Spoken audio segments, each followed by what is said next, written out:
Canada is a hockey country. Everyone knows that.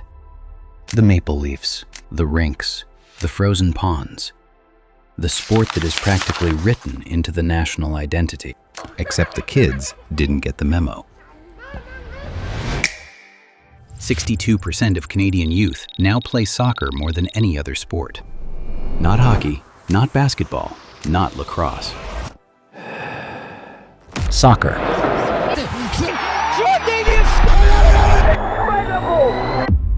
And the city where that shift happened first, most completely and most quietly, is Toronto.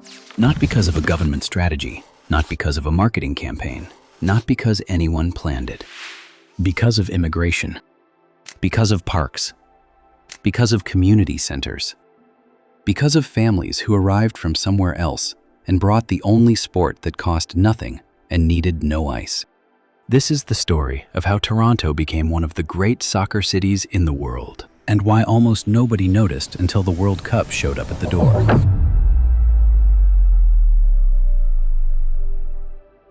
October 21st, 1876. The first game of association soccer ever played in Canada happened in Toronto. Not in a stadium, not in front of a crowd.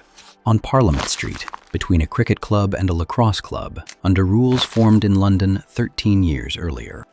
The match ended in a draw. The Globe newspaper reported there was no advantage to either side. 3 months later, the Dominion Soccer Association was formed in Toronto, the first soccer association ever established outside the British Isles. And then, hockey arrived.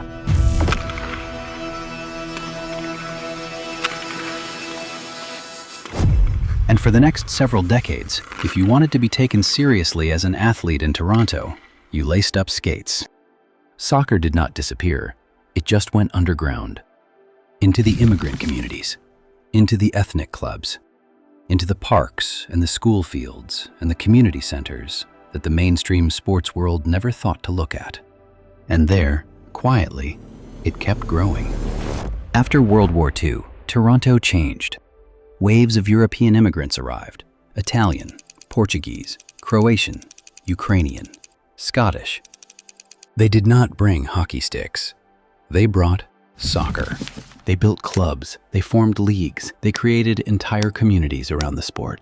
The National Soccer League became the backbone of Toronto's ethnic soccer culture. For half a century, the NSL was where Toronto's soccer happened. Not in arenas, not on television. On pitches across the city, in front of crowds that knew exactly what they were watching.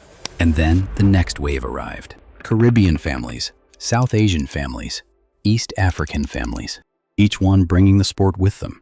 Each one adding to something that had been building since 1876 without anyone keeping a proper record of it. In 1996, a man named Majid Ali immigrated from Trinidad to Scarborough, the east end of Toronto, and started a youth soccer league with 34 kids and a registration fee of $20. He called it the Islamic Soccer League.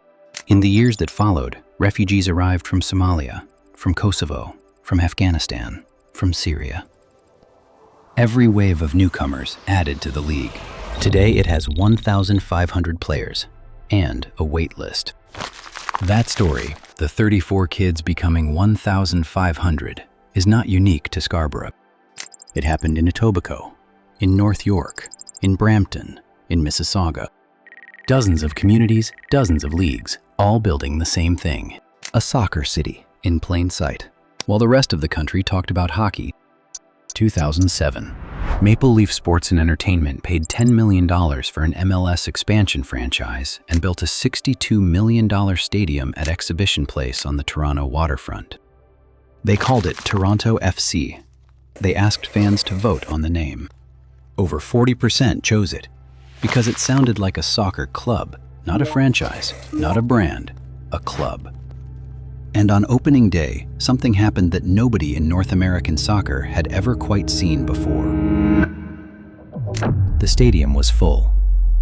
Not just full, loud.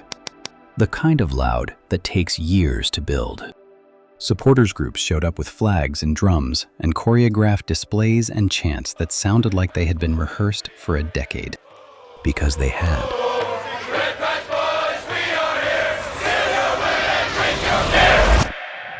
The Red Patch Boys, the U Sector, the Kings in the North. Italian fans, Portuguese fans, Caribbean fans, British fans, Brazilian fans, all showing up together on day one of a brand new club. The rest of North America was baffled. How did a team with no history have fans this passionate from the very beginning? Because they were not new fans. They were soccer fans who had been waiting for a club to follow. Toronto FC did not build the culture. The culture built Toronto FC. 62% of Canadian youth play soccer more than any other sport. Not once, not occasionally, consistently. More than any other activity. Swimming is second at 44%. Hockey, the national sport, is further back. 17 MLS players were born in Toronto, more than any other Canadian city.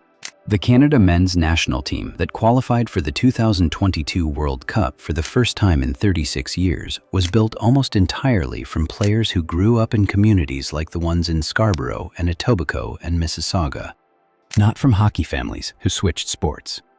From soccer families, immigrant families, communities that had been keeping this sport alive for decades while the sports pages covered hockey. And in 2017, Toronto FC won the MLS Cup, the Supporters' Shield, and the Canadian Championship in the same season. The first and only MLS club to ever win a domestic treble. In a city that was not supposed to be a soccer city. The 2026 World Cup did not arrive in a city that was discovering soccer. It arrived in a city that has loved it for 150 years without being given credit for it. The fans who filled Toronto Stadium for Canada's first ever home World Cup match on June 12th are the grandchildren of the immigrants who built those ethnic clubs in the 1950s.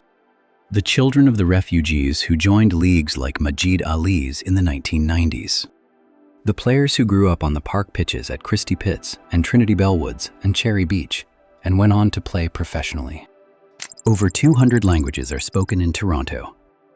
Every one of those communities has a soccer story. Every one of those communities sent someone to a park on a Saturday morning with a ball. And for most of them, that is where it started. Not at BMO Field, not at a TFC match, in a park with friends for free. Because that is the thing about soccer that every other sport misses. It asks nothing of you. No ice, no equipment, no arena fees. Just a ball and a patch of grass and people who want to play. In the most diverse city on earth, that is not a small thing. That is everything. So here is where we land. Toronto did not become a soccer city because of the World Cup. The World Cup came to Toronto because Toronto already was one. Because of a cricket club and a lacrosse club on Parliament Street in 1876. Because of the Italian and Portuguese families who brought the sport with them after the war.